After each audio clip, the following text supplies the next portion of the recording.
अस्सलाम वालेकुम, मैं हूं इश्तियाक गोंदल। आप मेरा यूट्यूब और फेसबुक चैनल देख रहे हैं, देखने का बहुत शुक्रिया। चाहे यहाँ पे गोली मार दो, इमरान खान का साथ नहीं छोड़ेंगे। पाकिस्तान तहरीक इंसाफ के बहुत सारे लोगों ने यह दावा किया था, ये वादा किया था, इमरान खान को अपनी वफादारियों का यकीन दिलाया था, लेकिन अब सब कुछ बदल चुका है। और ये बदलती हुई सूरत हाल हमें बताती है कि सियासत वाकई बड़ी बेरहम होती है और सियासी लोगों की वफादारियों का कुछ पता नहीं कब बदल जाएं। मिसाल के तौर पे आज से ज़्यादा अरसा पहले की बात नहीं करते, हम फवाद चौधरी की बात करें, आमिर कियानी की बात करें, अली जैदी की बात करें, इमरान इस्माइल की बात करें, फिरदौसा शिकावान साहिबा की बात करें, फयाजुल हसन चौहान की बात करें, ये तो बड़ा डट कर हमें इमरान खान के साथ खड़े हुए नज़र आते थे और ऐसे लगता था कि ये अपनी जान दे देंगे लेकिन इमरान खान का साथ कभी नहीं छोड़ेंगे। फिर जो है 9 मई का अफसोसनाक वाक़या जो है वो सामने आया, जिसकी सब ने मजम्मत की,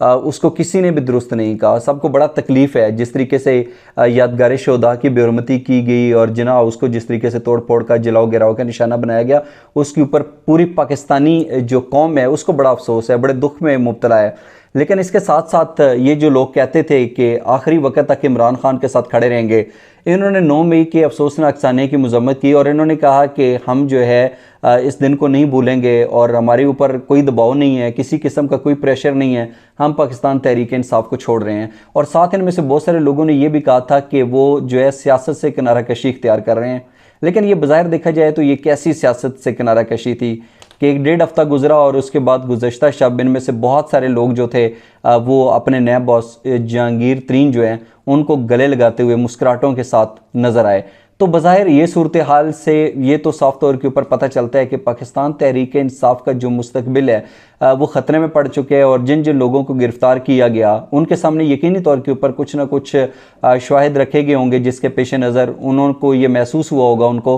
कि वाकई पाकिस्तान तहरीक इंसाफ का कोई मुस्तकबिल नहीं है। और अगर अभी इस सूरत हाल के अंदर भी हम इमरान खान के साथ रहे तो सियासी तौर के ऊपर मुस्तकबिल में हमें कोई ओहदे नहीं मिलेंगे, हम किसी चीज़ को एंजॉय नहीं कर सकेंगे। और बेहतरी इसी में है कि इमरान खान को जो है वो अकेला छोड़ दिया जाए और उसका साथ छोड़ दिया जाए। और बिल आखिर हमने देखा कि गुज़श्ता शब बड़े चेहरे जो इमरान खान के साथ कई दहाइयों से खड़े थे वो जहांगीर खान तरीन और अलीम खान के साथ नज़र आए। बहरहाल अगर देखा जाए तो अब सूरत हाल जो है वो तब्दील हो चुकी है और अभी एक नई जमात इस्तेहकाम पाकिस्तान पार्टी जो है उसका वजूद सामने आ रहा है। अब बज़ाहिर देखा जाए तो इस्तेहकाम पाकिस्तान पार्टी इसको बनाने की क्या वजह थी, इसके अंदर कौन कौन से लोग शामिल हैं, इसके अहदाफ क्या होंगे, एक चीज़ तो बड़ी क्लियर है और मेरा ख्याल है कि ये जिन जिन लोगों के मैंने नाम लिए उनको बखूबी अंदाज़ा है कि उनका अपना कोई वोट बैंक नहीं था। उनको जो ज़्यादातर जो भी पोजीशंस मिली वो इमरान खान की वजह से मिली। तहरीक इंसाफ का जो वोट बैंक है वो इमरान खान का काफ़ी हद तक वोट बैंक है। इन लोगों के डेफिनेटली वोट्स होंगे लेकिन वो इतनी बड़ी तादाद के अंदर नहीं है कि ये अपने हरीफ से बआसानी जीत सकें। अब बज़ाहिर देखा जाए तो ये जो नई जमात है इस्तेहकाम पाकिस्तान पार्टी, जिसके जो मरकज़ी प्लेयर्स हैं, जो मेन प्लेयर्स हैं वो जहांगीर खान तरीन और अलीम खान हैं। बज़ाहिर देखा जाए तो जिस तरीके से ये पार्टियाँ टूट फूट हुई और तहरीक इंसाफ के जो मुनर्रफ अरकान थे वो इनके अंदर जाकर शामिल हुए, तो ये तो साफ तौर पे नज़र आता है कि इस पार्टी की इतनी वक़्त नहीं होगी, इतनी औकात और इतनी अहमियत नहीं होगी कि ये मुस्तकबिल के अंदर जो है वो अपनी हुकूमत बना सके। लेकिन बहरहाल ये एक बड़ा प्रेशर ग्रुप जो है वो ज़रूर बन सकता है और वो बनेगा। और प्रेशर ग्रुप यानी कि ये वाला जो प्रेशर ग्रुप बनेगा ये इतनी स्ट्रॉन्ग पार्टी होगी कि अपनी जमात तो अपनी हुकूमत तो नहीं बना सकेगी, लेकिन जिसके पलड़े में ये जाएगी ज़्यादातर 90-95% इसी चीज़ के इम्कानात होंगे कि वो जो जमात है वो इक़्तिदार के अंदर आए। अब आप एक लम्हे के लिए फ़र्ज़ कीजिए कि पाकिस्तान पीपल्स पार्टी और नून लीग का पलड़ा बिल्कुल भारी है और उसके साथ जो है ये जो तहरीक इस्तेहकाम में पाकिस्तान पार्टी है ये डिसाइड करेगी जिस साइड पे इसने अपने लोगों को खड़ा कर दिया, अपना वोट बैंक डाल दिया, अपने लोगों की सपोर्ट और हमायत जिस जमात को करवा दी वो इक़्तिदार के अंदर आ जाएगी। इस सूरत हाल से दो चीज़ें तो बिल्कुल खुलकर सामने आती हैं। एक तो ये है कि पाकिस्तान तहरीक इंसाफ का जो ख़ात्मा है वो काफ़ी हद तक हो सकता है और दूसरा ये है कि पाकिस्तान के अंदर जो 2 पार्टी सिस्टम था और कई दहाइयों से चला आ रहा था कि पाकिस्तान पीपल्स पार्टी जाती थी तो नून लीग की हुकूमत आ जाती थी, नून लीग इक़्तिदार से रुखसत होती थी तो पाकिस्तान पीपल्स पार्टी की जो है वो हुकूमत आ जाती थी। एक पार्टी छोड़कर जाता था तो दूसरा उसके ऊपर तनकीद करता था, एक दूसरे को बुरा भला कहते थे, सड़कों के ऊपर घसीटने की बातें करते थे, एक दूसरे का पेट फाड़कर कौम का लूटा हुआ पैसा निकालने की बातें करते थे। लेकिन इमरान खान ने इन दोनों को यकजा कर दिया, इनको इकट्ठा कर दिया उनको लगा कि अगर इमरान खान पाकिस्तान की सियासत में रह गया तो ये जो बारी बारी का खेल है यही ख़त्म हो जाएगा, इसीलिए ये पीडीएम की शक्ल में आज इमरान खान के ख़िलाफ़ इकट्ठे हुए हैं। लेकिन ये जो सूरत हाल है, ये जो इस्तेहकाम पाकिस्तान पार्टी है, यकीनी तौर के ऊपर ये 2 पार्टी सिस्टम को अलबत्ता ख़त्म ज़रूर करेगी, ये इसका एक प्लस पॉइंट होगा। लेकिन ये तब होगा जब आप फ़र्ज़ कर लीजिए कि पाकिस्तान तहरीक इंसाफ जो है वो इंतखाबात में नहीं है, पाकिस्तान तहरीक इंसाफ कोई बड़ा वोट बैंक हासिल नहीं कर सकती, इमरान खान नाअहल हो जाते हैं, इमरान खान गिरफ्तार हो जाते हैं, इमरान खान सियासत से अलग कर दिए जाते हैं, तो फिर ये सूरत हाल जो है वो डेवलप हो सकती है।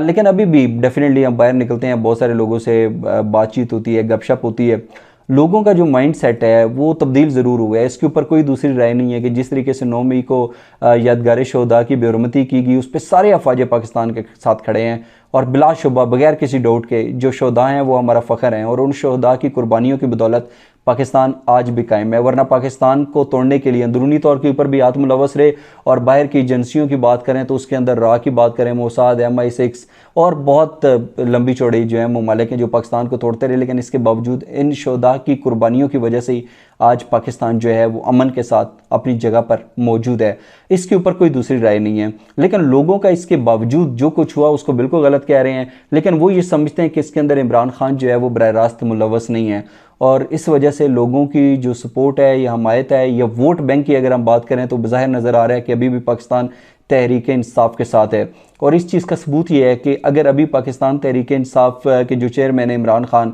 अगर पीडीएम को यकीन हो जाए कि वो अपनी मकबूलियत खो चुके हैं और अब अगर इंतखाबात हो भी जाते हैं तो इमरान खान जो है वो बिल्कुल दूर दूर तक जो है उनका मुकाबला करते हुए नज़र नहीं आएंगे, तो फिर पीडीएम 1 मिनट भी ना लगाए वो जो है इंतखाबात का ऐलान कर दे। लेकिन ऐसा तो नहीं हो रहा और अब बज़ाहिर ऐसा नज़र आ रहा है कि आने वाले दिनों के अंदर पीडीएम जो है वो भी इख्तलाफात का और टूट फूट का शिकार होगी। और आसिफ अली ज़रदारी साहब गुज़श्ता 2-3 दिनों से जो कुछ बयान दे रहे हैं, जैसे उन्होंने कहा कि जब मैं चाहूँगा तब इंतखाबात होंगे, और बज़ाहिर वो सोच रहे हैं कि पाकिस्तान का अगला वज़ीर आज़म तो बिलावल भुट्टो ज़रदारी ही होगा। अब आप शहबाज शरीफ साहब को एक साइड पर रख दीजिए, लेकिन क्या नवाज शरीफ साहब चाहेंगे कि मरीम नवाज साहिबा की जगह बिलावल भुट्टो ज़रदारी को पाकिस्तान का वज़ीर आज़म बनाया जाए? या क्या ये सूरत हाल आसिफ अली ज़रदारी साहब के लिए काबिल कबूल होगी कि बिलावल भुट्टो ज़रदारी के बजाय शहबाज शरीफ के बाद मरीम नवाज को जो है वो पाकिस्तान का वज़ीर आज़म बनाया जाए? तो ये जो बड़ी सीटें, बड़े ओहदे होते हैं, इनके लिए बड़ी कुर्बानियाँ देनी पड़ती हैं और बज़ाहिर ऐसा नज़र आता है कि अब वो वक्त आने वाला है जब पीडीएम जो है वो फूट का शिकार होगी। ये यकजहती, ये इत्तेफाक इत्तेहाद ज़्यादा देर के लिए नहीं चल सकेगा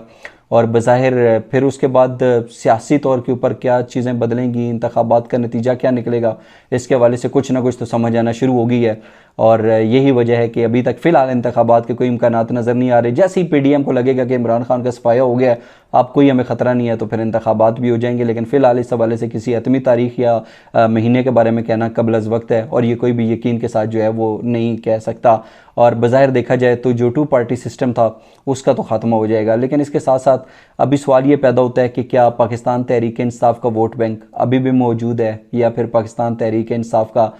जिस तरीके से उनके ख़िलाफ़ कार्रवाइयाँ की जा रही हैं और फार्मेशन कमांडर्स कॉन्फ्रेंस के अंदर भी जिस तरीके से एक सख्त एलामिया सामने आया, क्या उसके बाद पाकिस्तान तहरीक इंसाफ का चैप्टर वाकई क्लोज़ हो चुके हैं? इस हवाले से आप अपना कीमती फीडबैक ज़रूर दीजिएगा। आज का व्लॉग देखने का बहुत शुक्रिया। अपना ख्याल रखिए। अल्लाह हाफ़िज़।